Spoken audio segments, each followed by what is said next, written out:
जय श्री कृष्ण। भक्तों, आज हम सुनेंगे गीता का 7वां अध्याय, जिसके सुनने से पितरों की आत्मा को शांति मिलती है और उन्हें मोक्ष प्रदान होता है। भगवान विष्णु की कृपा से, शंकर माता पार्वती कृपा से जो भी गीता के 7वें अध्याय को पितृपक्ष के दौरान सुनता है, उनके पितर की आत्मा को शांति मिलती है। तो भक्तों, वैसे तो पितृपक्ष के दौरान श्रीमद् भागवत गीता का पाठ करना चाहिए, लेकिन अगर आप संपूर्ण श्रीमद् भागवत गीता को नहीं पढ़ सकते हैं तो आप श्रीमद् भागवत गीता के महात्म्य को भी सुनकर अपने पितरों को मोक्ष दिला सकते हैं। जो भी इस अध्याय को अंत तक सुनता है, उसके पितर को विष्णु लोक में स्थान प्राप्त होता है और उसकी आत्मा को मुक्ति मिलती है। तो भक्तों, आज हम सुनेंगे श्रीमद् भागवत गीता के 7वें अध्याय का महात्म्य, जिसे भगवान शिव ने माता पार्वती को सुनाया था, जिसे आप भी अपने पितरों की आत्मा की शांति के लिए, उनकी मुक्ति के लिए आप भी इस कथा का, इस अध्याय का श्रवण अंत तक अवश्य करें। जो भी भक्त श्रद्धा और भक्ति के साथ इस कथा का श्रवण अंत तक करेगा, इस अध्याय का श्रवण करेगा, उसके पितर हमेशा उस पर प्रसन्न रहेंगे और अपना आशीर्वाद बना के रखेंगे। उनका घर सुख और समृद्धि से भरा रहेगा, क्योंकि उनके पितर को मोक्ष की प्राप्ति होती है। तो इस अध्याय को आप अंत तक अवश्य सुने कि भगवान शंकर ने माता पार्वती को श्रीमद् भागवत गीता के महात्म्य का किस प्रकार से वर्णन किया, कौन सी कथा है। भगवान शिव कहते हैं, हे पार्वती, अब मैं 7वें अध्याय का महात्म्य बतलाता हूँ, जिसे सुनकर कानों में अमृत भर जाता है। पाटलिपुत्र नामक एक दुर्गम नगर है, जिसका द्वार बहुत ही ऊंचा है। उस नगर में शंकुकर्ण नामक एक ब्राह्मण रहता था। उसने वैश्य वृत्ति का आश्रय लेकर बहुत धन कमाया, किंतु न तो कभी पितरों का तर्पण किया था और न ही देवताओं का पूजन करता था। वह धन के लालच में धनी लोगों को ही भोज दिया करता था। एक समय की बात है, उस ब्राह्मण ने अपना चौथा विवाह करने के लिए पुत्रों और बंधुओं के साथ यात्रा की। मार्ग में आधी रात के समय जब वह सो रहा था, तब एक सर्प ने कहीं से आकर उसकी बाह में काट लिया। उसके काटते उसकी ऐसी अवस्था हो गई कि मणि, मंत्र और औषधि आदि से भी उसके शरीर की रक्षा न हो सकी। तत्पश्चात कुछ ही क्षणों में उसके प्राण पखेरु उड़ गए और वह प्रेत बन गया।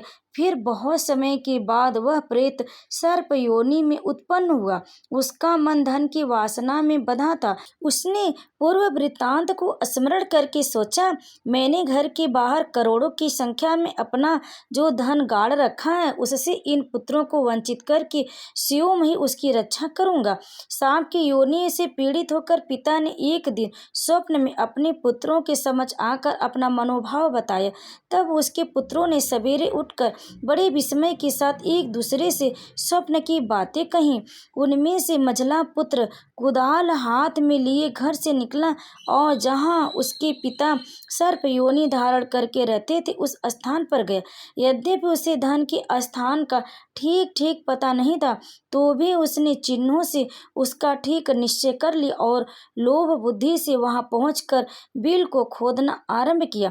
तभी एक बड़ा भयानक सांप प्रकट हुआ और बोला, अरे मूर्ख, तू कौन है? किस लिए आया है? यह बिल क्यों खोद रहा है? किसने तुझे भेजा है? पुत्र बोला, मैं आपका पुत्र हूँ, मेरा नाम शिव है। मैं रात्रि में देखे हुए स्वप्न से विस्मित होकर यहाँ का धन लेने के लिए आया हूँ। पिता बोला, यदि तू मेरा पुत्र है तो मुझे शीघ्र ही बंधन से मुक्त कर। मैं अपने पूर्व जन्म के गाड़े हुए धन के लिए ही सर्प योनि में उत्पन्न हुआ हूँ। पुत्र बोला, पिताजी, आपकी मुक्ति कैसे होगी? इसका उपाय मुझे बताइए, क्योंकि मैं इस रात में सब लोगों को छोड़कर आपके पास आया हूँ। पिता बोला, बेटा, गीता की अमृत रूपी 7वें अध्याय को छोड़कर मुझे मुक्त करने में तीर्थ, दान, तप और यज्ञ भी समर्थ नहीं है। केवल गीता का 7वां अध्याय प्राणियों की जरा, मृत्यु आदि दुखों को दूर करने वाला है। पुत्र, मेरे श्राद्ध के दिन गीता के 7वें अध्याय का पाठ करने वाले ब्राह्मण को श्रद्धापूर्वक भोजन कराओ। इससे निसंदेह मेरी मुक्ति हो जाएगी। वत्स, अपनी शक्ति के अनुसार पूर्ण श्रद्धा के साथ वेद विद्या में प्रवीण अन्य ब्राह्मणों को भी भोजन कराना। सर्प योनि में पड़े हुए पिता के यह वचन सुनकर सभी पुत्रों ने उसकी आज्ञानुसार तथा उससे भी अधिक किया। तब शंकुकर्ण ने अपने सर्प शरीर को त्याग कर दिव्य देह धारण किया और सारा धन पुत्रों के अधीन कर दिया। पिता ने करोड़ों की संख्या में जो धन उसमें बांट दिया था, उससे वे पुत्र बहुत प्रसन्न हुए।